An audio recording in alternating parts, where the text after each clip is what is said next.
And then when sessions were on, that would light up. And then they Okay. also had a vendor, you know, you could go do vendors, and then they You have to did, figure out. So yeah, and then they did this, All right, we should be good. are we good? okay. Are we? Yeah, should be popping in there now.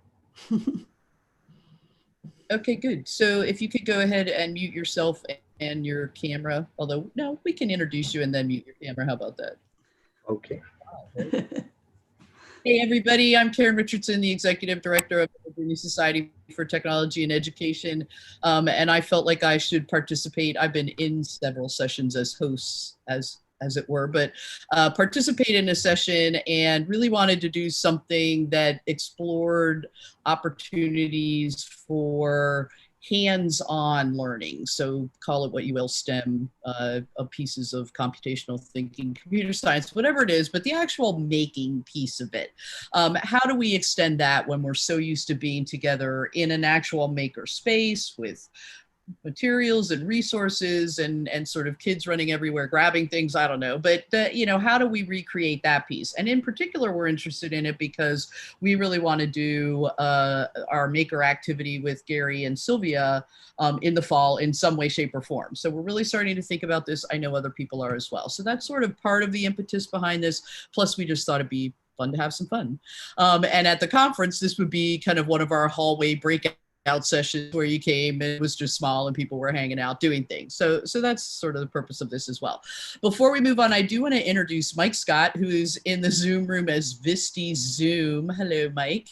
He is our, I'm calling you digital handyman. How does that work?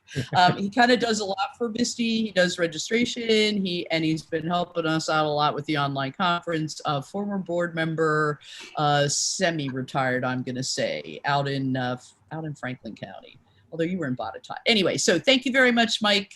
And he's the one behind the controls here. So if you're typing chat questions in YouTube, Mike will grab them and put them in our chat, and then we'll either answer them verbally or via text that he'll send back to you.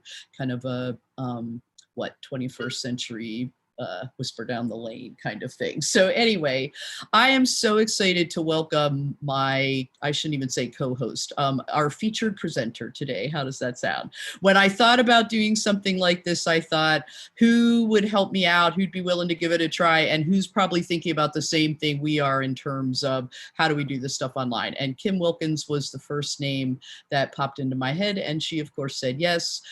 Kim, up until just a little while ago, worked at St. Anne Belfield and I'll probably hack all of this, Kim. I'm so sorry, I've been busy and I didn't look up the official bio, but she was their makerspace computer, I think technology director, perhaps. We'll let her sort all that sort of thing out. But how I really know her work is through Tech Girls. And she, for many years now, has been doing workshops around her area in Charlottesville, specifically designed to get girls interested in aspects of computer science, making, computational thinking, really helping them find a space for themselves in that space, which we know is often a male-dominated kind of area. And so how do we make that fun, but also a meaningful use of time that has long-term learning and consequences for these girls? So we're not just going to a fair for one day, we're doing kind of long-term work in developing this. And then she's working with grown-up ladies too in Charlottesville, and I know she's actively involved in some organizations out there. We were happy to feature her a few years ago at the Visti conference talking about herself and her work. And so Kim Wilkins, I'm so excited to get to play with you today, and I'm just going to show you. So this is the preparation I have done for today's session. I have paper and I put my pens in this cute little pen holder that I made one time. Isn't that adorable? So I've got pens and I'm ready to go because we are going to talk about a hands-on activity that could be done easily online with resources that are generally available. And Kim's going to talk us through it, but she's also going to give us that bigger picture of why we're doing it. So Kim Wilkins, tell us about robot zines. All right, awesome. Thank you so much. I always love hanging out at Visti and making things. It's one of the best conferences and experiences I've ever been able to participate in. So anytime Karen asks, I say yes if I can. So yeah, I was the computer science coordinator at St. Anne's Belfield School for K-8. So doing computer science stuff where I go into classrooms, which I really love because then it's not a decision that students have to make whether or not they want to do computer science. It's just something that's part of the curriculum. And we, get over some of those stereotypes and other negative things that have been associated with computer science.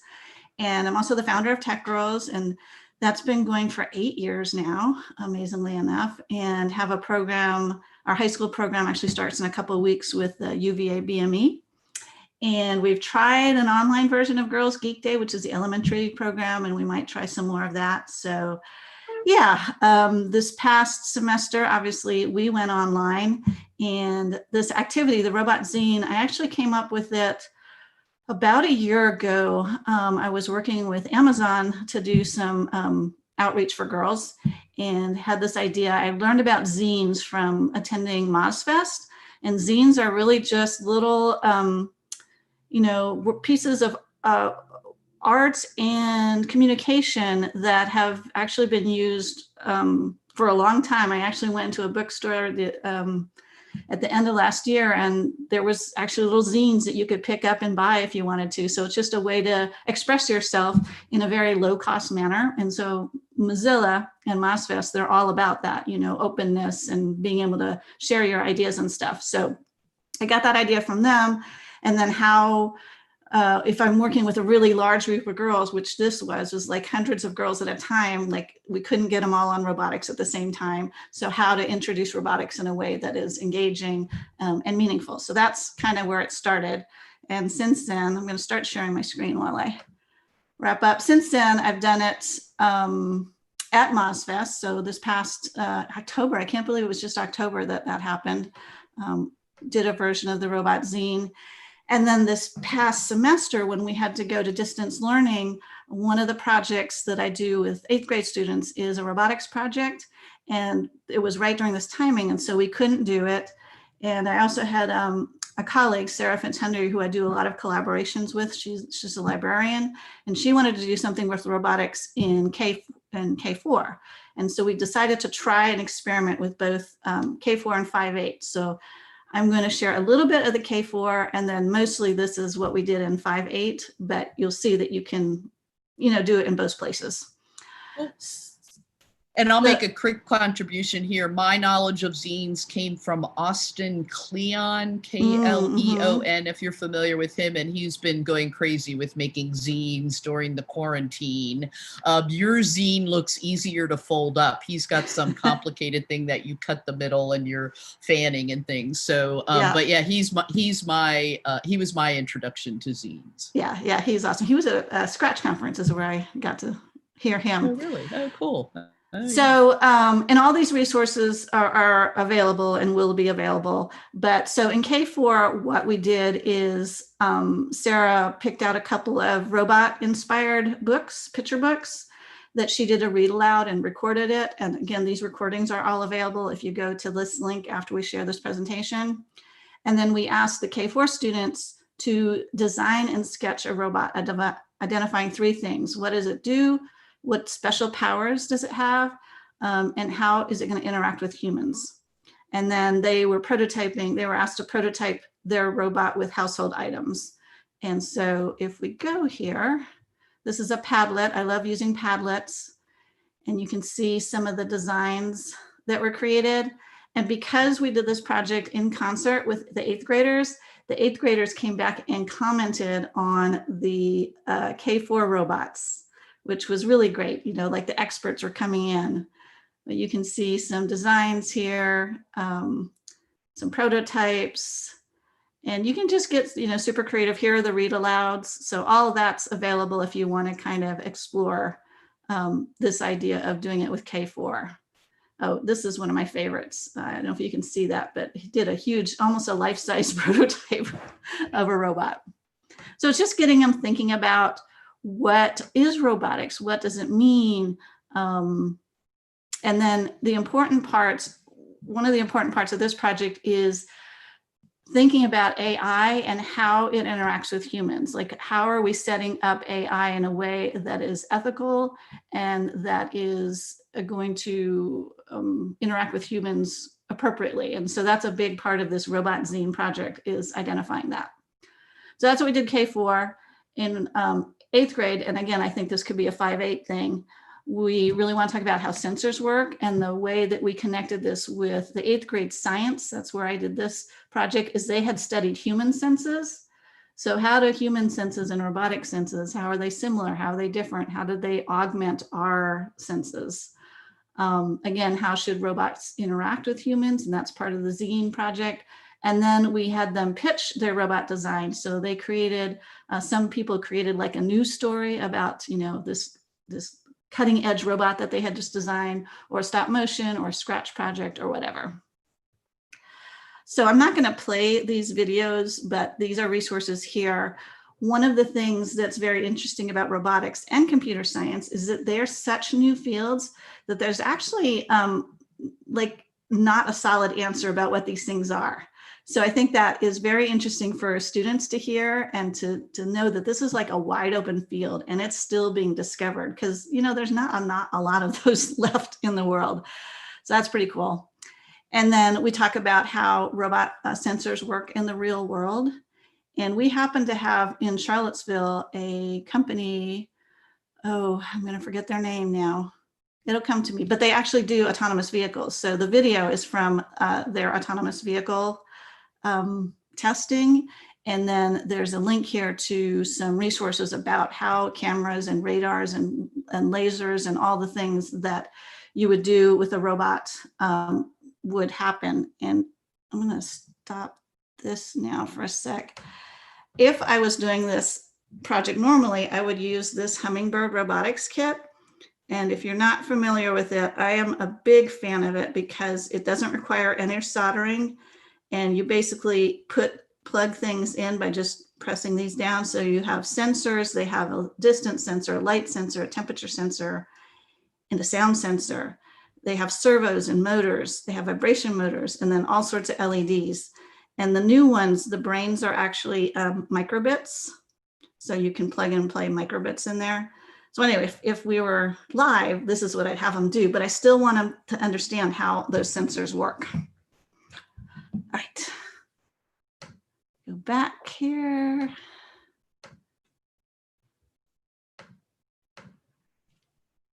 All right, so they get a little background about how sensors work on a robot. And then we do a lot of exit tickets with this project. Again, this was all virtual. So we did some in-person introducing this project, but there was a lot of recorded videos and a lot of exit tickets to sort of measure what the kids were getting, where they were struggling. One of the very interesting things about this project is I had a couple of students who really, well, let me get to that. Sorry, this part, how robots should interact with humans. They really, we gave them some real world problems to solve, and they were really struggling with robots can't solve problems. And I'm like, yeah, they can't. The humans who code the robots and build the robots, they solve the problems. So it's like very interesting to think about. So with the Robot Zine activity, we asked the students to think about different real world problems. These are ones I had picked actually a year ago, and they seem even more relevant than ever. And if you click on these, they go to a little link about the particular problem, to a real, you know, I'll just go to when it goes to a real page with outlining what these projects are needed. A lot of them are coming from Japan because they're very much on the cutting edge of robotics, and they have a lot of the problems that need to be solved with robotics. So we ask them to pick one, and then we give them the Robot Zine, and we want them to tell the story of a robot that they're designing to solve one of those issues. And so the zine has a front page where their name goes, and they can decorate it how they like. They sketch a design of their robot and label its features. They talk about its special powers, and this is really the sensors. What are the sensors and how will they work and why? And then what rules should govern the interaction of robots and humans. So like a code of conduct.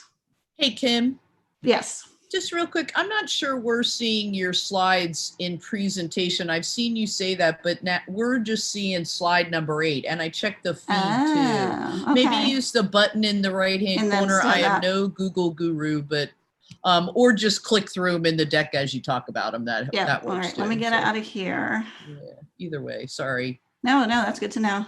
Really good. Okay. So you're on, we were back here. That's where as Okay. far as we had gotten. Okay, Yeah. got it. All right. So this is just showing the Perfect. zine, Good. Yeah, great. where Thanks. the printer goes, where they sketch their design, where they talk about the sensors and the special powers, and then how the rules that govern how robots and humans interact, which we call a code of conduct. And I talk about how lots of, VISTI has a code of conduct. Anytime you bring a bunch of people together, there's a code of conduct to kind of identify the rules and behaviors that you want people to follow. And so how would you want robots to follow rules? And by the way, you'd have to code that code of conduct into the robot. So there is a video for folding, but I'm going to try to do a live demonstration. So, can you see that? I didn't do the printout. I just have regular paper. Okay, but there's a printout if you want. That's very cool. And it doesn't like it. Yeah, it says it doesn't matter if you have one or don't, but you fold it over once. And you fold it over again. And then you fold it back. And back, and there is a little sort of origami part of this. After you've got all those folds done, you kind of unfold it so you can fold it in half the other way. And then you cut down the middle. And so then if you have the template printed out, it's pretty easy to go along the lines, but you've got to get it so it's like this. Fold it. It might not be, perfectly aligned. That's okay. Basically, you'll eventually get it. Show us again where you cut. So I've got my paper all folded. I folded it then in half that way. That way. And then you cut to the and you middle. cut from the middle. Okay, good. Yep. Okay, cool. Not from the cut end, from the folded end. And then you get this kind of thing going on. Like when you were in middle school, right? You did. Right. And then you get your front page. That. So my robot is a walkbot. I live in a 4-story townhouse, and a little less than a year ago, I fractured my femur, and getting up and down the stairs was not fun. So when I was thinking about, often it can be a problem that you relate to. I also have my dad, who's older, is having a harder time getting up and down the stairs. So my walkbot is going to have sensors to, sense the stairs coming up. And it's also going to have sensors to sense how much help a user wants, because, sometimes I just needed a little help and sometimes I wanted a lot of help. And then my special powers, it's going to sense the levels, sense the type of stairs, their height, their length, how many there are, and adjust. Oh, we got to adjust to the size of the user, right? Because not everybody's the same size. And then my code of conduct is it's going to keep humans safe on stairs. It provides a level of support based on input, and it's got some self-diagnosing happening. So it can avoid having problems like running out of power or things like that. Cool. Yeah. All right, go back here. So yeah, there's a link to the template if you want to click on it and do it. But again, a plain piece of paper will work as well. Right. So that was, sort of coming up with a design and really thinking it through and then putting it in the robot zine was a couple of days worth of activities. And then the final 2 days, we had them think about how they could demonstrate their robot design in other ways and sort of sell it. So like I said, some people created news stories to break the story of their amazing robot, or they showed their robot in action in Scratch, which is an awesome way to show things. They prototyped with household items, or they created a slide deck with an elevator pitch for investors. And like I said, we had to pre-record a lot of stuff. And so this is just a recording of what we're expecting in their final project. And here's just some examples of the projects. And along the way, I made a lot of use of Padlet as a way to share interim steps. I'm a big fan of Padlet because it sort of everybody can see, and it takes so many different file types. It can take pictures, audio, video, things like that. And I think kids don't need accounts. Is that true? That's true. If you set it up, you can set it up so there's no need to log in. You can set it up with comments on, with comments off. You can also set it up where they have to log in. So it really depends on the level of security you want. Yeah, one thing, I use it a lot. I like it. Yeah. Yeah, one thing, because I use Padlets a lot, it's a great opportunity, and I just make it open because I don't really want to go through having to create accounts. But it's a great opportunity to share about, you know, what you're sharing online. How much do you want to keep private? Knowing that it's going to be public. You know, talking about that private versus public self online. So I've created a Padlet for you to share your robot designs. It's blank right now. But yeah, we're hoping you just take a picture and share with us. I've also turned comments on. We put that link in our chat, and then Mike can put it in the YouTube chat, and then we'll also push it out via social media. People might want to watch it. Yeah. There may be prizes for good robot zines. Ooh, yeah. Nice. We'll give you some kind of deadline. This also exists as a Go Open VA project, which I am a huge fan of, and I believe Jean was one of your presenters. She was, yeah. Jean yeah. Meyer. So you can edit, well, this is me, so I can't edit it, but you can remix it and customize this project any way you'd like. And then I have my contact and your contact should people have questions. Perfect. Well, very cool. I'm excited about trying some of these things out. But then I like that you hook it into Scratch and other opportunities to use things to then demonstrate your learning as you went through it. And I'm just sitting here thinking what robot I want. But I don't know. We'll see. What problems do I need to solve? And I think I have tried it very open-ended where you just think of the problem, and that's a little bit harder to do than giving them at least a set of problems. Yeah. Giving them a set, you know, gives them a starting point. And then if they want to expand from that, that's awesome. Like, yeah, go for it. But like I said, I did have a couple students who really were like, but robots can't solve problems. Isn't that you know? Interesting? Like, you're right. But humans build robots.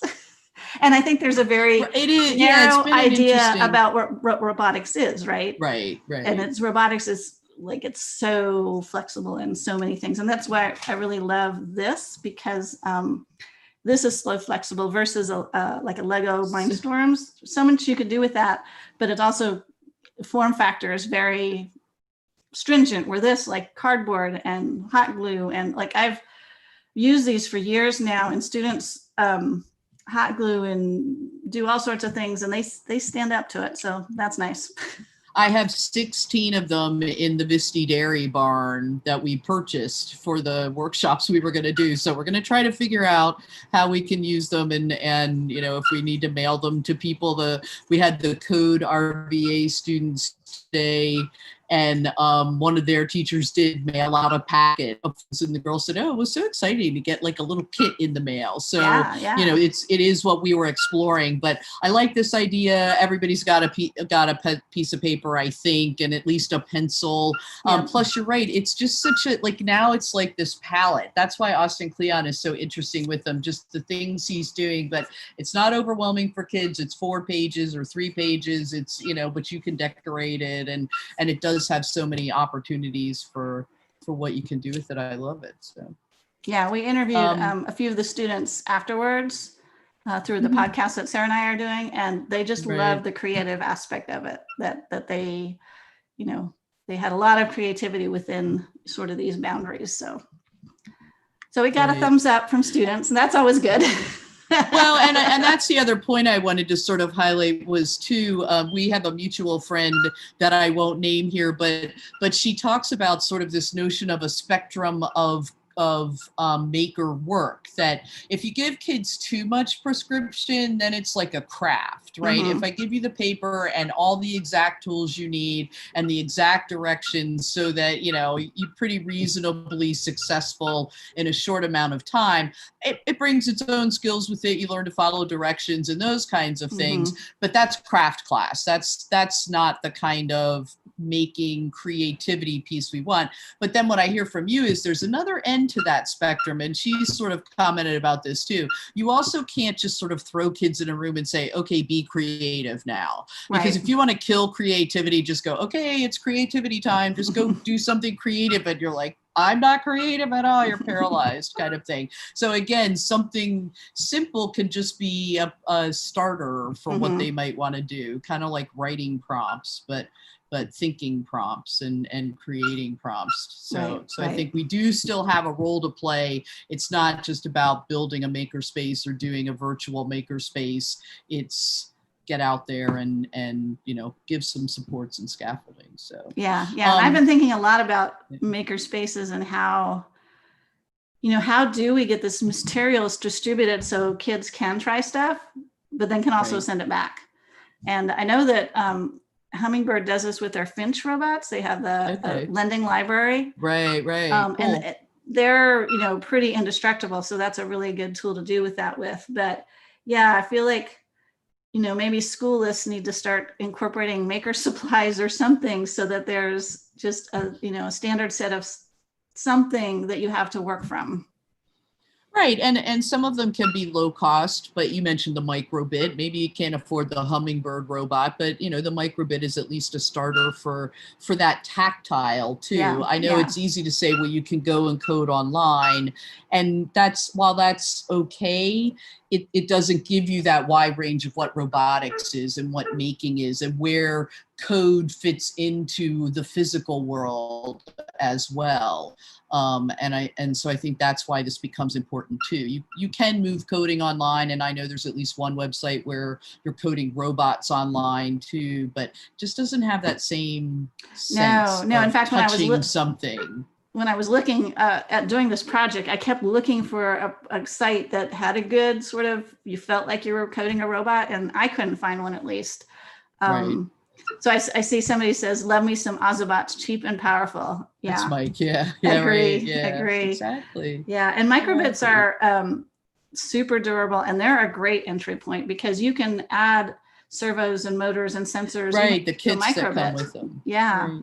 Nice. So yeah, I think that's a great starter, get you hooked kind of thing. And I know there are museums, the Science Museum that we partner with for the Maker Faire out in Roanoke does have a lending program, but it's based on a face-to-face. I think they might actually take the tubs to the school and drop them off because it's regional, and they're working through schools too. So how do you expand this so it gets out to individual families? And there's lots of interesting questions that I think are solvable with some old-fashioned tools like the post office and, you know, and building. So the money you would have spent for a venue to do this, you spend for for shipping and those kinds of things. And then I know Makey Makeys are the other favorite device that folks are using, and they've been working out an online PD, but they have people upload their stuff to Instructables. Instructables, did I say that? Yeah, Which I thought was kind of interesting. You create something, but that's another place where the PD we do with them provides 90 minutes of just creativity time for the teachers so you've learned enough now. Here's a bunch of cardboard and markers and some felt and stuff, make something. And what I have seen people create in 90 minutes from out of the box, not knowing anything, has just been amazing. And they're teachers, so they're often SOL related, or there are fun kind of interacting in the class kinds of things. People make clickers for quizzes and all those sorts of things. But even that knowledge coupled with enough time to be able to work with it, I think is so important for kids and teachers. Yeah, well, what I didn't say is that I'm transitioning to be a student again. I'm going to work on my EDD at UVA School of Education. Yay. So this is actually a problem I want to help figure out is how do we do makerspaces if they're in this virtual way, and is there a way we could do a lending library? And then of course, equitable computer science education for all. So if anybody is interested, any teachers out there interested in pursuing that some more, I'd love to talk to you and work with you, because that is really what I want to focus on during this program the next 3 years. Oh, cool. I may have a couple suggestions for you. Awesome. Of people who might not be watching today. So, yeah, good. Well, Mike Scott, I think we've chatted and we've given people their challenge, which is to make your robot zine. We'll make sure that we get the links out to everybody to participate if you would like to. As I said, there may be a prize. Who knows? It is VISTI, and we've been doing all sorts of different things. So Kim Wilkins, thank you so much. And I am looking forward to also exploring with you these things about how we make all this work once we're past our virtual conference. And you, of course, you're still in the midst of your CS Summit. Tell us a little more about that. Are you still doing that? So we've got a CS Institute going on, which is for educators. It's really geared K-12, and integrating CS into different subject areas is sort of the focus, plus equitable CS and making sure it's accessible to all students. We have about 40 participants in that, and they're coming from all over, which is really cool because it's all online. And then in parallel with that is a track running with the Charlottesville City Schools. And they're actually, we got a grant through the state where they're actually committing to create and integrate 2 lessons this coming year. I know which grant, right. Yeah. Great, awesome. Cool. And so that's been going on, and all of those resources are available. They're going to live out there, and Dr. Luther Tekhanovich and Dr. Jenny Chu from UVA, so he's computer science and she's education, have been heavily involved, and like the level of quality of the stuff is really amazing for free, especially. And at the same time as that, we've got our Summer Spark, which is our student-facing computer science outreach. And we also had to take that online this year. And we built a custom learning management system for that because we didn't really like the options that were available, and we wanted to make it very fun and camp-like.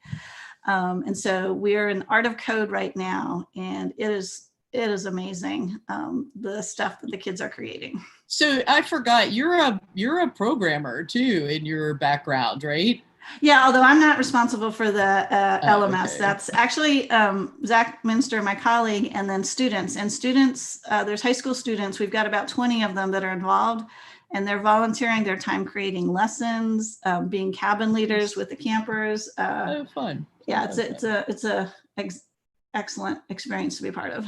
Well, cool. So maybe we'll get you to write a blog post when it's all over and tell us a little bit more about it. And also your LMS too is of interest, I'm sure, to people. Yeah. So there are so many exciting things going on. And I think you're often at the hub of stuff. And yet somehow I don't know that it always gets outside of Charlottesville. So anything we can do to help amplify a lot of this work and also help connect you with people that would help you out too with research. And just, I think there's a lot of interest in this. And I keep hoping that we see this, I know this is a horrible time for a lot of people, and I'm certainly glad I just get to sit back and sort of watch decisions being made, but we really do have an opportunity to kind of rethink a lot of things right now in terms of how we do education and seat time, and this certainly is a piece of that as well. How do we continue to make sure we're moving forward with these more innovative initiatives that we're working on, and don't lose sight of those kinds of goals in the scramble to sort of deliver content Right. Yeah. online, because we know how to deliver content online. It's the other kinds of things we do as educators that I think we need to figure out. So Yeah. I appreciate you helping us out with this. So for a teacher who might be watching this is the question we always ask at the end. So she's watching this and she's thinking, I like the Zine thing. Yeah. So is that a good first step for somebody? And maybe they don't do robots, maybe they do something else, but so is that a good first step?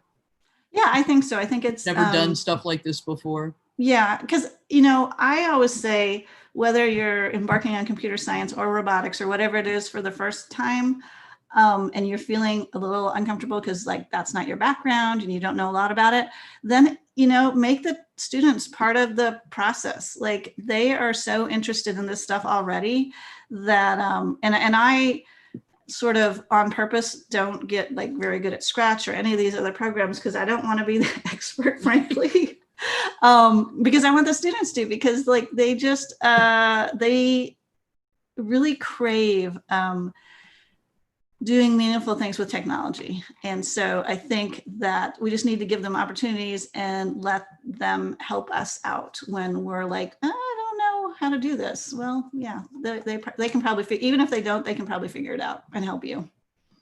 Yeah, cool. All right, good. So that's really the first step. Trust your students, figure out what they're interested in, tap into theirs. And I think there's going to be a lot of that. The Code RBA people kept talking to that as well. This is the time when you need to get feedback from your kids all the time. Yeah. How's it going for you? What's not working for you? All those kinds of things. And so that's another way that you can do that. Yep. All right, my friend, any last words of wisdom for us here? I don't think so. Just, start somewhere, and there's tons of resources. I know that can be overwhelming as well. So it's great that there's opportunities like this to learn about a few of them and experiment. What a great sort of welcome back to school activity though, too. Create your zine of something and then share it with the class too, just as a quick hands-on, but okay. I think there's lots going on here. Anyway, thank you so much. Good luck with everything. We'll be in touch because we are going to be talking about how to do this maker stuff from our homes. And I'm hoping I have some time in August to dig out one of those Hummingbird kits and build something too, because I think that's often fun. If you haven't had a chance to do that, people who are watching, do it. Build something, get out some pieces of wood or put some stuff together or make your own zine. We'll push all that out to you. So thank you very much, Kim. Mike, I think we can stop the live stream. We'll give everybody a little bio break before our closing session. So thanks again, my friend. All right. Bye. See ya.